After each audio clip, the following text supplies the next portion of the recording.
on how to save money with rising gas.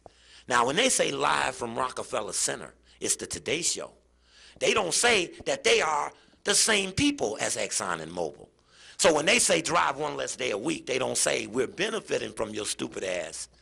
Keep driving and don't ask questions. And this, so they start putting the head of Royal Dutch Shell on. They had the head of Exxon on. They had the head of the oil companies on to tell them about the scarcity of oil.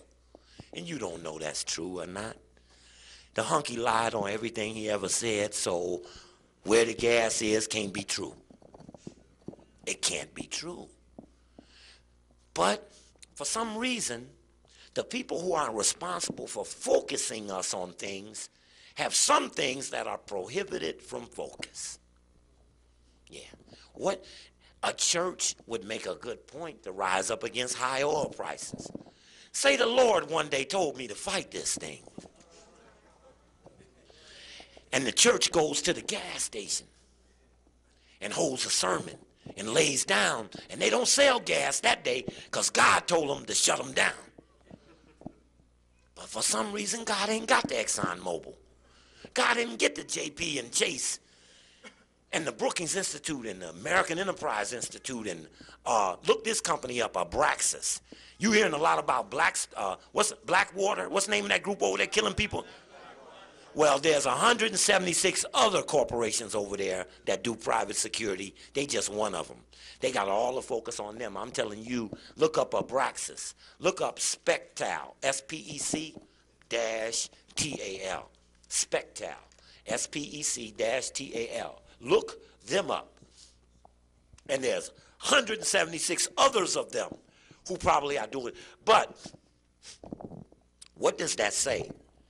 That for the leaders of the American government to be protected, they don't turn to the people who they put over there on the front line. They turn to another group of people. They don't make $500 a month, they make $100 an hour. So when the Condoleezza Rice go, U.S. Army don't protect her, the private people do. Now that's an interesting thing, that you spending a lot of money on something you don't have no faith in for personal safety. No, that's deep now. Maybe this ain't about personal safety. Maybe this is about money. Maybe this is just about money. And if only they could trick you out of good education and good health care and let you spend this money on the fake war. The fake war is that the premise of the war was not true. The premise of the war was not true. The scary thing is that everybody went along with it. Anyway, therefore, they could go, the Negro males are a threat because we heard Coakley say it's going to be a revolution May 1st. No, strike. There would never be a Coakley revolution on a white socialist secret society holiday, May 1st. That's the day they attacked me, May 1st. I know who attacks on May 1st. That's the Illuminati boys. May 1st, 1776, that's them. So when they come and get me on their holiday, I understand. I was chasing them too. The premise of the Iraq War was false.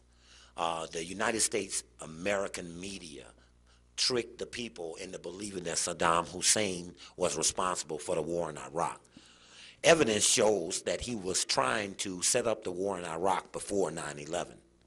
So why would John Conyers make a sellout deal with the hunky and pledge never to bring Bush down on treason if he could just be head of that fucking ass committee?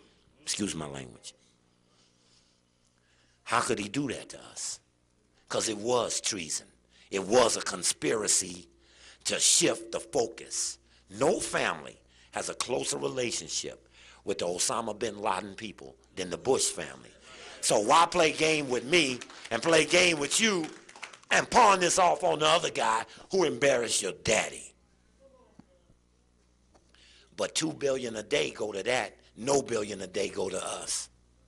Now, I got a way to make them listen. On one day, we're going to shut down the American highway system. We're going to shut it down. It's going to shut down because some days they just don't listen. And we know how to make them hear. They heard in Cincinnati. You know, boycotting downtown Detroit might not be a big thing. It's nothing to buy down there. So you can't have an economic impact on something that doesn't have a reality base. So how you do something to somebody you're after has to be unique to where you're standing. And it takes study. You know, who are the people in the latest issue of the Forbes 400? Who are the people in here from Michigan? You know, you Africans gonna help Africa. Who in here from Michigan work against Africa that you could reach? Huh? Oh yeah, them, and there's some cons, and there's some sports team people, and there's some people connected to some people.